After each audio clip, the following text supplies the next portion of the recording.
பொழுது விடிஞ்சு எவ்வளவு நேரம் ஆச்சு, இன்னும் காஃபி வரலையே? ஏன் உன் ரெண்டாவது மருமக இவ்வளவு நேரம் ஆகி இன்னும் தூங்கிட்டு இருக்காளே, அவளை எழுப்பி உனக்கு காபி கொண்டாட சொல்றது? அவ எதுக்கு காஃபி போடணும்? வேற உனக்கு யார் காபி கொடுப்பா?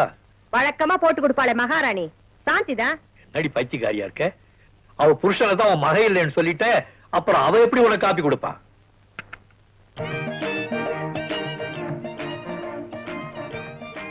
மாமா காஃபி.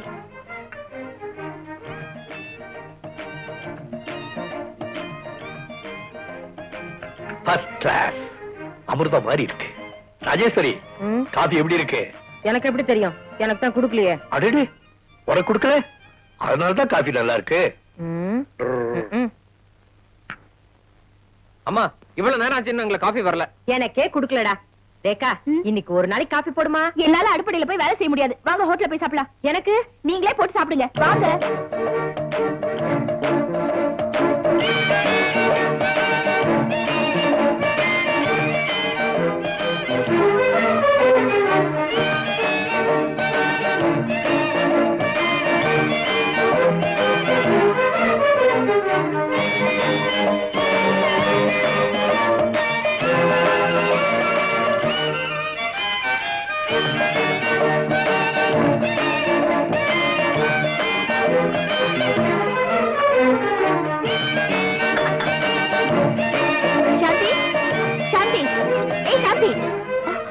என்னமா இந்த வேலையில நீ செஞ்சுட்டு இருக்க? எல்லாம் தலைகீழா மாறி போச்சு.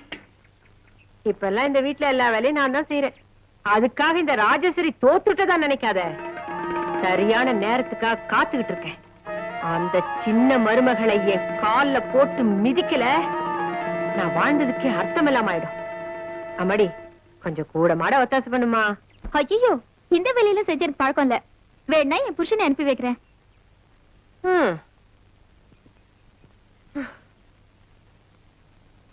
ஏதுக்கா மீன்? லதா அவ வீட்டுல விருந்து வச்சிருக்காளா, அதான் இந்த மீன் எல்லாம் கழுவி தர சொன்னா. கண்ணை உங்களை காணோன்னு கூப்பிட்டு இருக்கா. நீங்க என்னடா இங்க நாத்தனார் வேலையெல்லாம் கவனிச்சிட்டு இருக்கீங்களா? இதுக்கும் சிரிப்பு தானா? ஆமா கீதா, இந்த வீட்டுல எனக்கு அழறதுக்கு உரிமையே இல்ல. நீங்க போங்கக்கா, நான் பாத்துக்கிறேன். இல்ல கீதா, மீன் கழுவலன்னா லதா வந்தா பெரிய ரகலை ஆயிடும். முதல்ல நீங்க போங்க.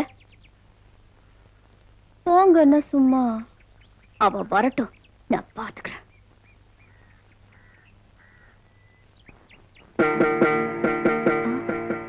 என்ன இது? மீன் எல்லாம் கழுவாம அப்படியே இருக்கு. எங்க அவ?